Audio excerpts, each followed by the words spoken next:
ఈ నెల 26వ తారీఖున గుజరాత్ హైకోర్టులో ఒక కేసు వచ్చింది. ఆ కేసు పిటిషన్ తరపున న్యాయవాది ఏమొచ్చేసి వర్చువల్ గా హాజరయ్యాడు. దానికి న్యాయమూర్తిగా సందీప్ భట్ గారు అయితే వ్యవహరించారు. ఆయన జడ్జిగా ఉన్నప్పుడు ఈ వర్చువల్ గా వాదిస్తున్నటువంటి లాయరు బీరు తాగుతూ ఆ కేసుకు సంబంధించినటువంటి వాదనలు వినిపించాడు. దీని మీద ఆయన సీరియస్ అయిన తర్వాత కేసు నమోదైంది. పోలీసులు కాకుండా కోర్టే సుమోటోగా కేసు నమోదు చేయించింది. పోలీసుల చేత సుమోటోగా కేసు నమోదు చేయించి ఈ బీర్ ఎందుకు తాగాల్సి వచ్చిందో దాని గురించి వివరణ ఇవ్వాలి. అలాగే సీనియర్ న్యాయవాది హోదాను కూడా తొలగించే ప్రయత్నాలు జరుగుతున్నాయి.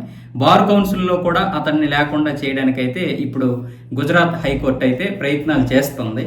కానీ చూడండి ఎంత దారుణం అంటే, ఒక హైకోర్టుకి వర్చువల్గా హాజరైనటువంటి సీనియర్ న్యాయవాది బీరు తాగుతూ వాదనలు వినిపిస్తున్నాడంటే ఈ న్యాయ వ్యవస్థ పైన అతనికి ఎంత గౌరవం ఉందో మీరే చూడండి. లేదా ఇష్టం వచ్చినట్లుగా వాగినా లేదా వాదించినా ఏ జడ్జి కూడా ఇతన్ని ఏమి అనలేదు, ఇంతవరకు ఎవరు చర్యలు తీసుకోలేదు, నాపై ఎవరు చర్యలు తీసుకుంటాడులే అని ఒక బలుపు లేదా అహంకారం ప్రదర్శించాడో తెలియదు. కానీ దేశానికి ఆదర్శంగా ఉండాల్సినటువంటి జడ్జీలు న్యాయవాదులే ఇలా చేస్తుంటే ఇంకా ఎలా ఉంటుంది దేశంలో పరిస్థితులు?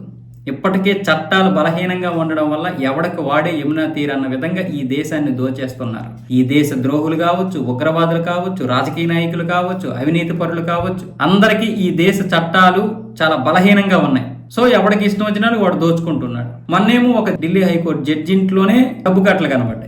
అవి కొన్ని కాలిపోతున్నప్పుడు బయటపడ్డాయి. ఇలా జడ్జిలే అవినీతి పరులు అయిపోతుంటే కొంతమంది జడ్జిలు భయపడుతుంటారు, ఎందుకంటే అవతల వాళ్ళు బెదిరిస్తారు కాబట్టి. కొంతమంది ఏమొచ్చి అవినీతి పరులు అయిపోతున్నారు. చివరికి అవినీతి పరులు కంటే కూడా ఇంత దారుణమైనటువంటి విధంగా బీరు తాగుతూ వాదించడం, వీళ్ళకి ఏ విధంగా శిక్షలు విధించాలి? చట్టాలని గౌరవించాల్సినటువంటి వీళ్ళే చట్టాలని అతిక్రమిస్తూ నలుగురికి బుద్ధి చెప్పాల్సినటువంటి వీళ్ళే బుద్ధి లేకుండా ప్రవర్తిస్తుంటే, సిగ్గు లేకుండా ప్రవర్తిస్తుంటే ఇంకా న్యాయ వ్యవస్థ ఎక్కడ బ్రతుకుంటుంది ఈ దేశంలో?